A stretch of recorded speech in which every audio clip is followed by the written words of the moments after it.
Selama proses persalinan, janin melakukan serangkaian gerakan untuk melewati panggul. Yang pertama ada engangemen, terjadi ketika diameter terbesar dari presentasi bagian janin, biasanya kepala, telah memasuki rongga panggul. Engangemen telah terjadi ketika bagian terendah janin telah memasuki stasiun 0 atau lebih rendah. Pada nulipara, engangemen sering terjadi sebelum awal persalinan.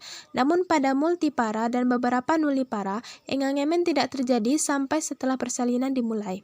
Yang kedua ada desken. Desken terjadi ketika bagian terbawah janin telah melewati panggul.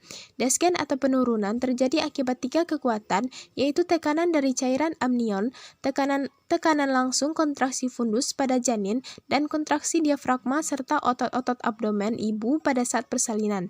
Dengan sumbu jalan lahir, yang pertama singlitimus, yaitu ketika sutura sagittalis sejajar dengan sumbu jalan lahir. Yang kedua ada asinclitismus anterior, yaitu kepala janin mendekat ke arah promontorium sehingga os parietalis lebih rendah. Dan yang ketiga ada asinclitismus posterior, yaitu kepala janin mendekat ke arah simfisis dan tertahan oleh simfisis pubis. Yang ketiga ada fleksi atau flexion, yaitu segera setelah bagian terbawah janin yang turun tertahan oleh serviks, dinding panggul, dan dasar panggul. Dalam keadaan normal, fleksi terjadi dan dagu didekatkan ke arah dada janin. Fleksi ini disebabkan oleh beberapa faktor. Yang pertama, persendian leher. Yang kedua, letak leher bukan di garis tengah. Yang ketiga, terjadi perubahan posisi tulang belakang janin yang lurus sehingga dagu lebih menempel pada tulang janin. Dan yang keempat, kepala janin yang mencapai dasar panggul akan menerima tahanan sehingga memaksa kepala janin untuk mengubah kedudukannya menjadi fleksi.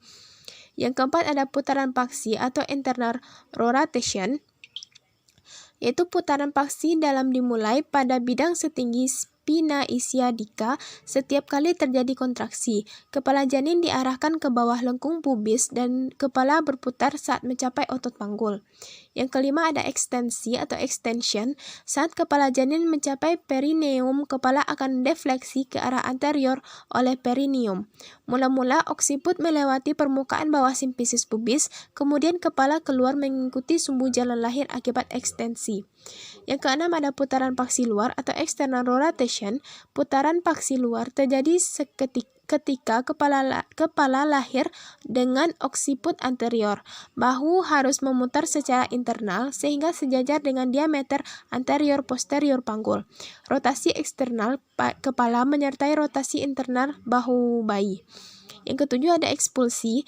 Setelah bahu keluar, kepala dan bahu diangkat ke atas tulang pubis ibu dan badan bayi dikeluarkan dengan gerakan fleksi lateral ke arah simfisis pubis.